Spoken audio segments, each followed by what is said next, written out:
Well, hey there, folks. Welcome to The Roundup. We're a Cowboy State Daily podcast, and we focus on interesting people in the Cowboy State.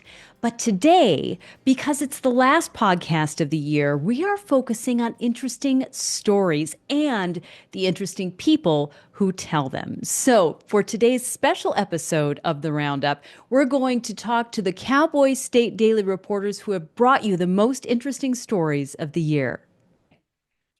All right, folks, our first guest, our first featured reporter is actually a features reporter. Her name is Jackie Dorothy. She has been a journalist in the state of Wyoming for many, many years. She and I have known each other. Oh my gosh, Jackie, how many years ago did we meet? Way more than we want to admit to. Not admit to how many years. Yes, okay, very good. But Jackie is a fantastic writer, and she's also a fantastic features writer, and she really loves good historical stories. So Jackie's based in Thermopolis, but of course her stories cover the whole state. Jackie, where was the story that we're going to talk about today? The best story, your most interesting story that you feel you've written this year. Tell us about this story and where was it based? It was based in the Bighorn Mountains, not far from where we actually met, which is really a nice coincidence. Is nice. It is, because we met back in the day when we were traveling around Yellowstone, and this story takes part just a few miles from that. And it started in the 1930s. So I was looking for ghost stories, haunted Wyoming, and I came across this tale that was told from 1951. This young man, he's 16 years old, a really good hunter, and he got lost in the Bighorn Mountains. He was with a group of guys and he knew all the rules. Stay still, build a fire, don't keep walking. Well, he disobeyed those. He had been sent from his father to go 3 miles back to their camp to bring back the truck. They weren't even that far from the road. And as he's walking, what happened is this fog rolled in. He got disoriented. He didn't know which way he was going. He didn't recognize the crossings over the streams. And next thing he knows, he's lost and he's panicking and he does everything wrong. Just like I said earlier, he did not stop. He kept walking and walking. And suddenly the fog cleared and he looked up and there was a boy in a red flannel shirt. This boy looked at him and pointed the opposite direction. And he shouted at the kid, like, "Hey, hello, I'm here." And the fog rolled back in and the kid disappeared. And so our young man from 1951, he decided to take that advice, switch directions, and went the direction that this boy had pointed. And within a short while, he started to recognize where he was and he got to the camp. That story gives me absolute chills. So, okay, all right. So tell me how this ties in then to a bigger ghost story. Well, I was doing research and I just knew there was something about this story that just grabbed me. And so, as I was going through the old archives, I admit I had been reading for about 2 hours and I was ready to give up. And I was like, okay, I got the story. Here's a boy, a hunter. He got lost. And then I came across the story of Dylan McKinnon. About 19 years before, in the 1930s, this 17-year-old boy was out hunting by himself, another experienced woodsman. He knew the area, same circumstances happened. And it was actually even worse. A blizzard came in, but it first started with fog. This fog came in, and engulfed all of these hunters. And it wasn't just Dylan who was missing. There was hunters and so many lost that day on the Bighorn Mountains. Same river, by the way, same area as our 1951 hunter. The difference is, and it's tragic, it gives me goosebumps. It's been years, but Dylan died and they found his body and it was a happenstance that they even found him. There was all these search parties hopeful that they would find him, but they stumbled upon his body and it looked like he had just gotten tired, laid down, built himself a fire. It went out and he just fell asleep and died. But what he, was he wearing? he was wearing a red flannel shirt. There you go. Oh my gosh.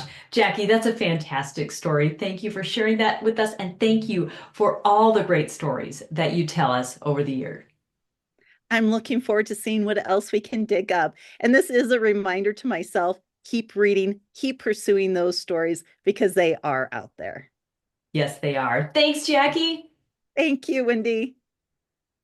All right, our next special guest, our next featured reporter is a features reporter. Once again, this is Andrew Rossi, and Andrew's based in Cody.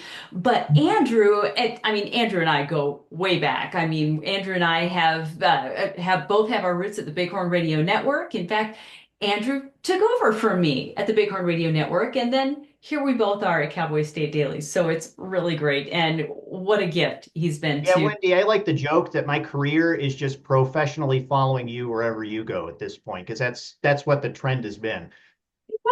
Husband. Isn't that crazy? I don't know, but I love I'm it. not complaining. I'm not either. I'm not. We are so glad to have you with us at Cowboy State Daily. Andrew, you had some really, really big stories. I mean, important stories that you told this year. So I'm going to let you tell us what your best stories were for 2024. Well, a lot come to mind, and I won't go on at length, but I'm proud of everything that I put out in Cowboy State Daily, and I'm happy that Cowboy State Daily keeps the bar so high, so that makes sure that all of us are working to the best of our ability to get the news out there. In terms of the best stories of 2024, I'm really proud of the coverage that I did with Claire and Pat Mayo of the Sheridan cop shooting. That was obviously a tragic situation that turned into a multi-day standoff at a home in Sheridan. We were on the scene providing information in real time, getting interviews, and providing a wide breadth of coverage that I'm really proud to have been a part of that. And the fact that I was trusted to cover that is something that I'm also very proud of. A lot of stories were fun. I was really happy with my mammoths and Yellowstone story, which was exploring whether genetically resurrected mammoths could survive in modern day Yellowstone National Park and whether they'll end up there. And we could be seeing them before the end of the decade, at least alive, not necessarily in Yellowstone. So that was a fun one to write and research. When Black Diamond Pool erupted in Yellowstone National Park in July, that was a big deal. And we had some of the breaking coverage of that event. We were talking to people who witnessed it that day and then talking to the Yellowstone Volcano Observatory the next day to get all that information. And you don't see something like that happen in Yellowstone every year, every 10 years, let alone every day. So the fact that we had video and audio and just good information about what happened and what that was and wasn't was a really cool thing to be a part of. But I feel like I've kind of hit my peak in one respect because while it's certainly nowhere near the top of my list of stories I'm most proud of, the story about the cat that went missing in Yellowstone and then found its way back to its home in California blew up like nothing I've ever written has, and I doubt ever will again. So I feel like my peak at Cowboy State Daily, no matter how hard I try, and I try very hard every day, but my peak is that darn Yellowstone cat. I think that's fantastic, and I agree. I don't know how you top that one, but Andrew, thank you for all you've done this year, and we look forward to more wonderful stories in 2025. As do I. So thank you, Wendy. Thank you, listeners. Here's to 2024 and here's to 2025. All right, we are headed on to our next featured reporter, and our next featured reporter is our politics reporter, Leo Wolfson.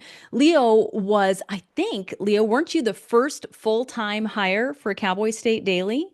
I when believe we so. when we got to Cowboy State Daily 2.0, I think it was. But we are so blessed to have Leo because he's been doing, writing Wyoming stories for many years when he was there, here in Cody doing the Cody Enterprise. But on top of that now, at Cowboy State Daily, he has really gotten to know the people that he covers. And that gives him, I think, an edge over anybody else who's covering the legislature and legislative issues. And so, Leo, I'm so proud to work with you. I'm so proud to work with you and just the work that you do. What were your top stories this year when you stop and think about and look back at 2024? What topics or what stories really jump out at you? Well, thank you, Wendy. I'm proud to work with you as well. I think your video and podcast and radio products really are kind of separating us from the pack in some great new age ways. And the amount of work that you're putting out is just as impressive. So thank you for that. Um, so one of the big stories that was the topic of discussion at the legislature this year was DEI at the University of Wyoming. And this was a really big one, I think, for people to watch on the sidelines on either side of the topic. The University of Wyoming opened up a Office of Diversity, Equity, Inclusion in 2018, and this had kind of been under the radar for a few years, but the DEI stuff has really gained a lot of attention on a national level, particularly in the last 2 or 3 years, I would say. And it finally came under the specter of the legislature this spring. They passed a part of the budget, basically stripping the University of Wyoming DEI office of its funding and basically ordering the university to stop all DEI related programming. The governor ended up coming a little bit short of that, and he said that they could continue these type of programs, but he did cut out the funding for the office, for that office to exist. So the ultimate question that was really interesting was the ball was kind of in UW's court, how they wanted to move forward with this. They technically kind of had the jurisdiction to kind of continue this if they wanted to continue this with their own source of funding or see how they could do it. But the optics, the political optics is the big player at stage here because they get a huge amount of their funding from the state every year. The legislature dictates how much funding they can get each year from them, but the UW is on a block grant, which basically means they can decide their individual budget. The legislature doesn't create UW's budget or even really have an individual say in it, but they have a huge influence in it. And really, what was really so interesting to watch was how UW was going to basically react to what the legislature did and what their next move on the chessboard was, because of how much stake that the legislature has in say in their future. And basically, they ended up giving what the legislature what it wanted. They ended up shutting down the Office of DEI, much to the chagrin of many students who testified and tried to influence the university to keep this office. I was there at the Board of Trustees meeting that was held about 3 weeks after the legislature adjourned, and in that room, it may not have been representative of Wyoming as a whole, but in that room, by far, the people who testified wanted the school to keep this office. But I think the trustees saw the writing on the wall and they saw kind of where things were going with this, and they certainly don't want to have more of an antagonistic relationship with the legislature than they maybe already have. So that was basically what happened to the DEI program at UW, and I think it's a testament really to what's happening on a national level. A lot of these programs are really coming under the radar. Um, at the end of the day, I think we have to be realistic that university settings tend to be more progressive, more liberal, than the average community just as a whole. I mean, you look at so many schools around the nation, and it's kind of unspoken. Not to say every single school in the country, but that is kind of the culture of most universities, and I think it's coming under the radar, particularly in these state-funded instances. It's really fascinating to watch. Obviously, the presidential election, we saw uh, President-elect Donald Trump voted in office again, and I think that's kind of where the country was kind of headed in response to President Joe Biden's administration that was very much in support of these DEI type programs and trying to kind of push progressive ideals in some new ways. So it was really kind of just a comment on the larger national narrative. It's so interesting that you chose that story as kind of the one that stood out for you for 2024 when you had so many. But you're right, it's because it's a harbinger, it's bellwether of what's happening and an indication of what's happening on a national level. And you keep your thumb on and your finger on the heartbeat there of what's happening nationwide as well as locally. And we are glad for that, Leo. Anything else? Yeah, so thank you for that, Wendy. And I think the other thing that really caught me by attention this year was another big story, was the Freedom Caucus taking over the Wyoming House, taking over a majority of seats in the Wyoming House, and that kind of plugs into what we just talked about as well. Kind of this rightward, more conservative move in Wyoming. And people might kind of chuckle at that, saying, but Wyoming is already the reddest state in the country. Like, how much more to the right can it go? And to that, I would say that in some ways, it certainly is. But in some ways, it's not passing the most conservative legislation in the country. I think, I see certain states that are still kind of doing things a little bit before Wyoming, and I'm not saying that's right or wrong, but that is kind of where the state's at. But this move with the Freedom Caucus was really significant in a number of different ways. A lot of incumbent, longtime legislators lost their seats. And the Freedom Caucus was really just a fledgling group just a few years ago. They only had like 5 or 6 members prior to 2020. They were kind of an obscure, oddball group. That's how they were kind of seen at the time. And now they have become a lot more mainstream. They have the controlling votes in the House. They also have all of the leadership positions, all of them in the House as well. And that's going to be huge to see how that plays out. The Senate had kind of stayed a little bit more traditional. The Senate didn't really change much as a result of the election, and seeing how those two groups work together and the dynamic there is going to be fascinating to watch. Whether there's going to be a clear divide between the two, or whether the Senate really is just kind of, the House. An extension of the House is yet to be seen. We just don't know, and there's signs of both that could play out. So very interesting stuff. But yeah, once again, a testament to what's going on nationally, and it's the only House that's been taken over by a Freedom Caucus. There's a state Freedom Caucus network that set up these Freedom Caucus groups in about a dozen or so states, but they have never had this much power in any single house in the country till Wyoming gave it that power in the August Republican primary, and that was backed up in the general election. So it's going to be really interesting to see how it plays out. It's going to be significant for Wyoming's future. I think when they write the history books, I'm a little bit of a political. Obsessive, and I know the everyday person is not at the, looking at it the attention that I'm giving it usually. But I think when they look at the history books 20 or 30 years down the road, and they do these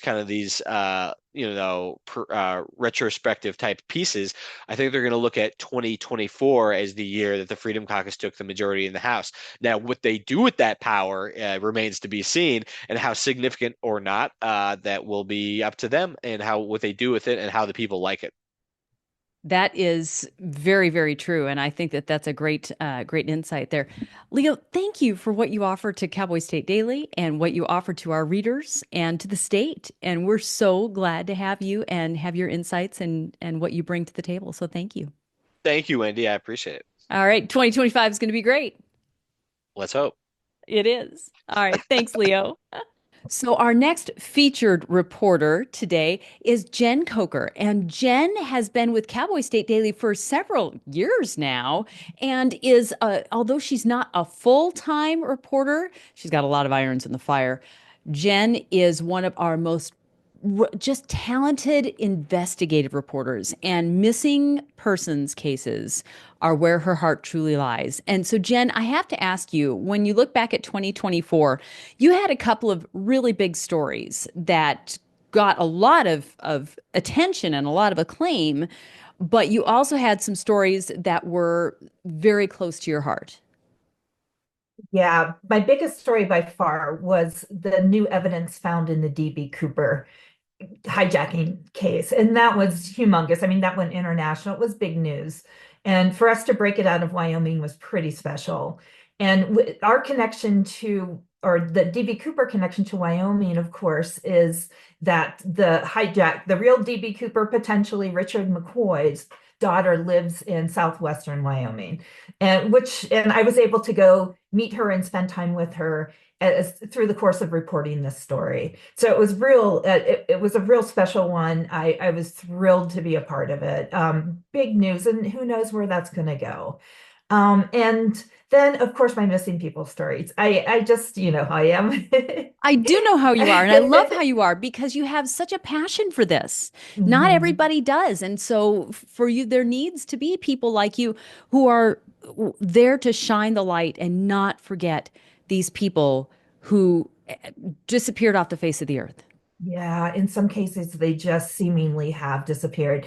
Well, in this past year, I was able to provide an update in the Chance Engelbert missing person case. And that one is a lot of people I hear from readers all the time. Are there any updates? Because he was a young cowboy. I think he was, I'm going to get my ages messed up. I think he was 23, 24 when he went missing while visiting his wife's family in Gary, Nebraska. And it was over the 4th of July weekend, and he just disappeared. Nobody has seen a trace of him. So I was able to report this year that there was new updates. The family brought in a volunteer private investigator, and there's quite a few people out there. When you get into this world, these people are doing this for free. They're private investigators who just really care about this stuff, and they know that the families can't possibly afford to hire somebody to do the amount of hours it requires. And of course, the police, you know, in most cases, they're trying very hard, but they just don't have the budgets either. So these private investigators can provide some really vital feet on the ground.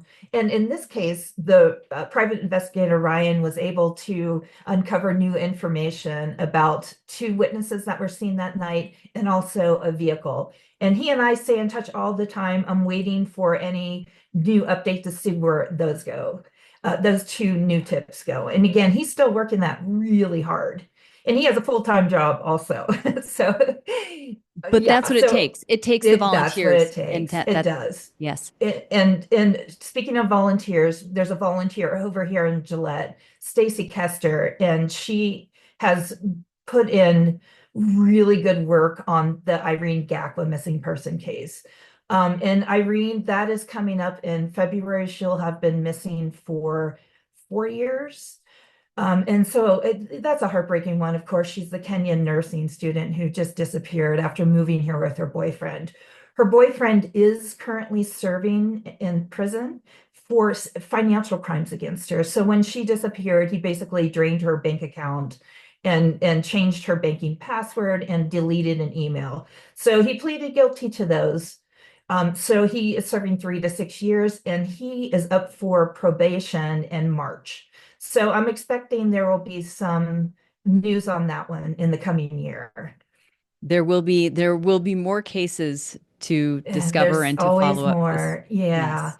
And another one that was really near and dear to my heart, which was a very unexpected one. I had one thing I think I love. The reason I love reporting is the people I meet through the course of doing these stories, and some of whom have become really close friends. And so one of those people is a former private investigator, and he's always sending me, you know, he used to work in the missing, he's a retired sheriff's deputy, and he also just got hooked on missing person cases. And he's since retired, sort of, but he has he is always sending me people to look into. And one of those was a little girl who died. Her body was found in 1965. Denise Clinton, and she was kidnapped as a 9-year-old girl from Nebraska and brought to, her body was located outside of Devil's Tower, no, on a ranch, private ranch outside of Devil's Tower, and her captors and murderer has never been brought to justice. But this year, her body was discovered by 2 cowboys who are working on that private ranch. And this year, the sisters of the slain girl one of them was able to come out to Wyoming and meet with the daughters of the cowboy who found the poor girl. And that was such a neat story for those 2 families who have, it's 60 years later, and they have both lived with their own different types of trauma, but they were able to meet on this land where her body was found and not just put a headstone and a memorial for her, but also have, their own celebration of life, as it were. So they are all able to talk about what it meant for them, and to see all these strangers come together, and they've since become good friends through the course of this terrible tragedy. But I guess that's what I like too. You can find the real compelling, heartwarming stories in these terrible tragedies, and that's what makes humans interesting and resilient in general. Well, I'm so glad that you're there to shine a light on these things. Jen, thank you for what you've contributed in 2024. And we look forward to more wonderful and interesting and investigative stories in 2025. Thanks, Thank Jen. you, Wendy. Okay, folks, our next featured reporter is our outdoors reporter, Mark Hines. And Mark he's a veteran reporter. He's been from Idaho all over Wyoming. You've been to several other states, Montana. I mean, you started out in Oh yeah, Montana. Montana. Yep. Yeah. Yep. So Mark knows his beats, and Mark had several great stories this year. Mark, what was your number one story this year? Do you think for you, what was the top one? Well, there's no question in terms of what was the biggest story, it was that incident with the wolf and Daniel and all the fallout from that. For those who, I guess, if anybody's been under a rock and haven't heard, there was a man in up there in the Daniel area was accused of running down and crippling a wolf with his snowmobile, and then capturing it, duct taping its mouth shut, taking it to his home, and then taking it to the bar in Daniel and showing it off, and then finally killing it. And of course, as you can imagine, that caused people not only all over Wyoming, all over the country, all over the world. People just came unglued over that. Nothing sets people off like cruelty to animals, and this one set people off. And there's still repercussions to that happened like right at the beginning of the year in February. It's still reverberating. The Wyoming legislature, when it convenes in January, has at least one bill coming before it that stems directly from that incident and the allegations that were made and policy changes that some people would like to see. So as far as the biggest story, that was it. Now, as far as my personal favorite story, you know, uh, I would have to say, it's man, you're asking me to choose one. That's like, Jimmy Orr would get this. That's like asking me to choose my favorite Black Sabbath song. I mean, how do there were so many cool, fun stories, and interesting stories. I'm still really fond of the haunted Civic Center story we did that Riley and I went in there and we had the full range of people. We had a skeptic with us who doesn't believe in ghosts. We had ghost hunters who do believe in ghosts. Everybody got along fabulously. Everybody was just enjoying the place and the atmosphere, and I love that building. I moved to Laramie in 2013. It's one of the first buildings I ever went into, and I've been in love with it ever since. So that was a real treat to be taken around in every little nook and cranny of that building. And is there ghosts in here? And that was super fun. I really loved that story. So that one really sticks out to me too. Are there any I did that stick out to you, Wendy, that are I'm still stuck on the squallets from, last year, the I year before. yeah, squallets don't. I did a couple follow-ups on the squallet this past year, but that's more of a 2023 story. And for the uninitiated, the squallet it's a wallet that's made out of a squirrel. I came Yeah. across a meme on Facebook. I thought this has to be fake. I looked it up. It wasn't fake. It's a real thing. I tracked down the people who make these things, and oddly enough, they have friends in Wyoming, and that's Wyoming is kind of the place where the whole idea was kind of initiated. That's where they got it's conversation with their friends in Wyoming. Hey, you guys should start making these things and make a business out of it. And they've gone on to be hugely successful. And those were the updates this year that made it a successful business, and they came and they did an elk hunt in Wyoming this year. The Squalid people did. So uh Lots of Squalots great are still, connections. squalots are Squalots still a bring thing. people together. Yeah, Squalots bring yeah, of people course, together. $3.99, that was a big deal, Yeah, huge. her with her cub and then her getting hit by the car and killed. I mean, of course, that broke a lot of people's hearts. Yeah. That was another big one, and I just wow, when you again, I'm kind of drawing a blank at any story. Again, I really liked the Broken Bandit story too. When we went out to that animal shelter and that lady, she has the Yes, yeah. the yeah the She's got an alligator out there. eh, Yeah. yeah, and she's got cotamundri, which are these weird animals from.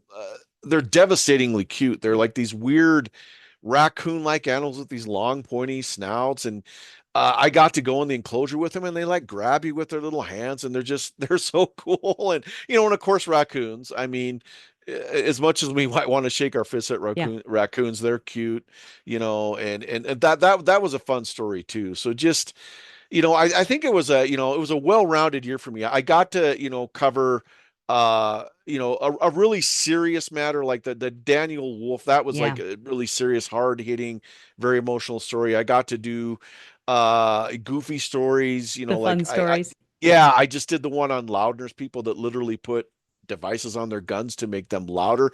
Another one, the raccoons mistaking the Teslas for dumpsters.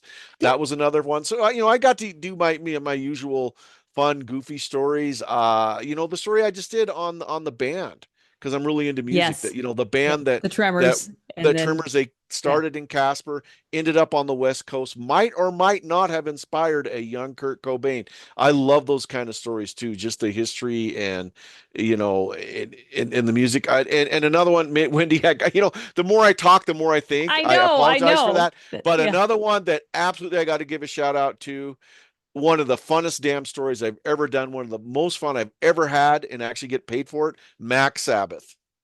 You That got was to an go to absolute, Max Sabbath. because Yeah. I am a huge, huge Black Sabbath fan, have been since I was a teenager. Never got to see them in concert. I came close a couple times. Never got to see them in concert. But Max Sabbath was a cool second place. And what that is it's people who dress up as McDonald Land characters, Ronald McDonald, Hamburglar, uh, Mayor McCheese, and they play Black Sabbath songs, but they change the lyrics to be about French fries and hamburgers and things like that. Crazy. And Yeah. I really enjoyed myself that night. I was hoarse from screaming by the time I walked out of the theater. So Mark, you've got definitely. a well-rounded, Yeah, well-rounded repertoire this year. Yes. I do. Yes. So yeah, All right. thanks for sharing the memories with me of 2024. Absolutely. Thanks, Okay. Mark. All All right. right.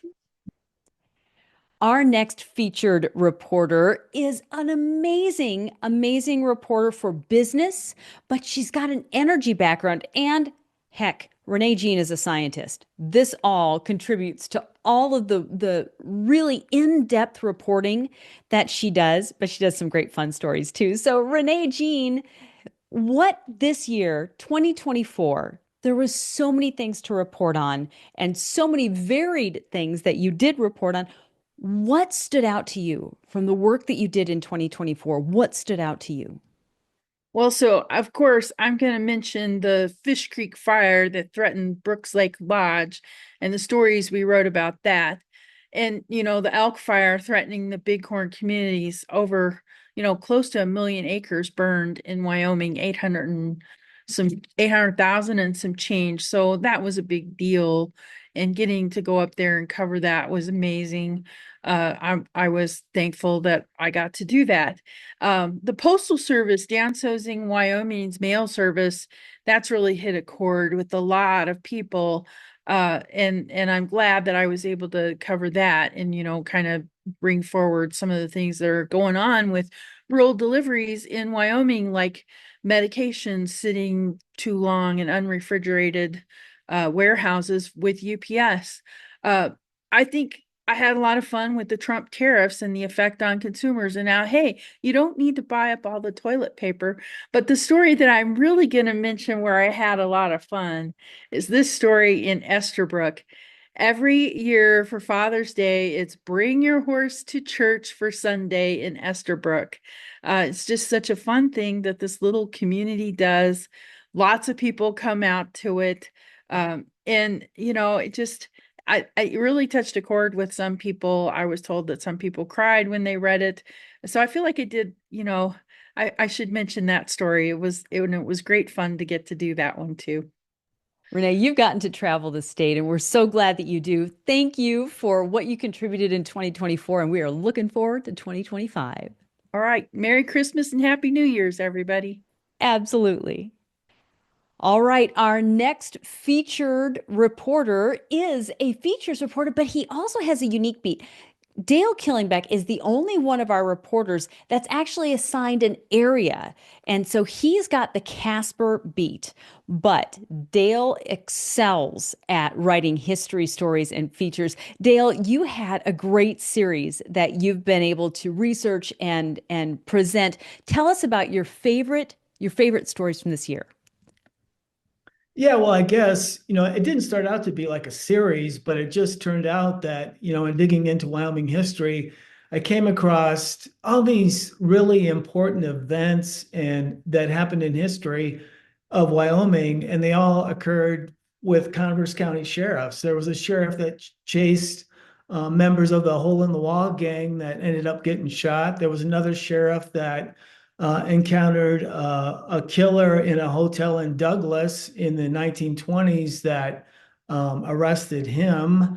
And then there was a third sheriff who'd been shot a couple other times that ended up capturing these teen mass murders in the 1950s in Wyoming. So all of that together just really struck me that, they were all Converse County sheriffs, and they were all in these huge stories nationally across the nation.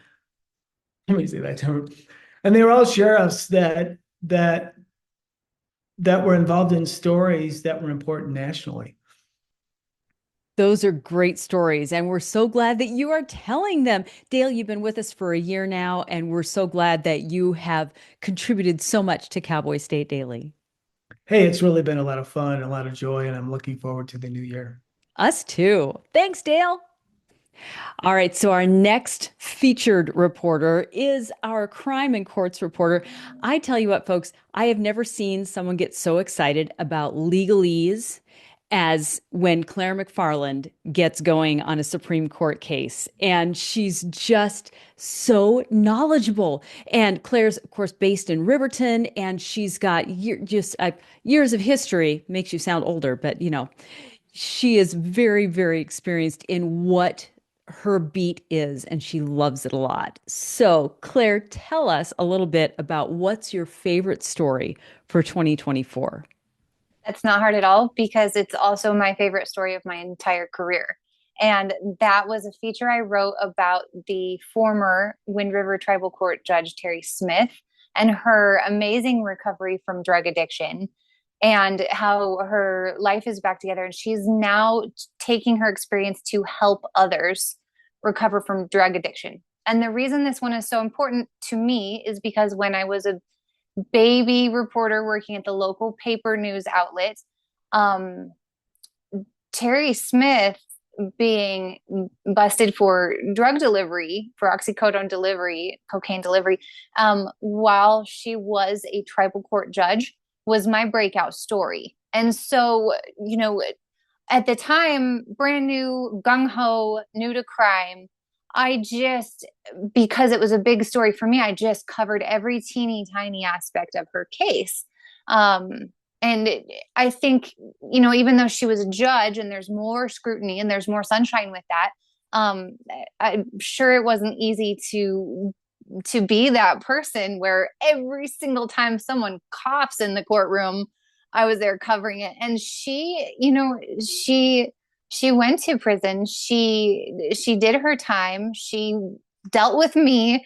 And at the end, she came through saying she was grateful for all of it, grateful for me, grateful for the DCI agents that investigated her, grateful for the chance to turn her life around. She really she grabbed accountability by the horns, and that blew me away. But also the fact that after all of this, I'm going to hold it together. After all of my just intense coverage of this woman's downfall, She was willing to sit down and have coffee with me and tell me about her recovery so that I could write a feature about her. That's how gracious she was, is she was willing to circle back to the crime reporter to tell her recovery story. That is absolutely, I don't have any words for that. That's so touching and moving, but it comes down to the meaningfulness of what we do as reporters, taking the story, but then doing what you did and come back around and say, this is the whole story. It's not just the crime, it's the person, it's the human being. And you covered that so well, Claire. Thank you. Thank you. That's a great story. Thanks for sharing that with us. Thanks for all you do for Cowboy State Daily. And 2024 was a major year, and 2025 is going to be great too. Okay. Thank you. Thanks a lot, Claire. Okay. And that's it. That is our best of edition of Cowboy State Daily News as our final episode of the Roundup for the year. It has been my genuine pleasure to be your host and to bring you these stories every week. Folks, have a very happy new year. We'll see you in 2025.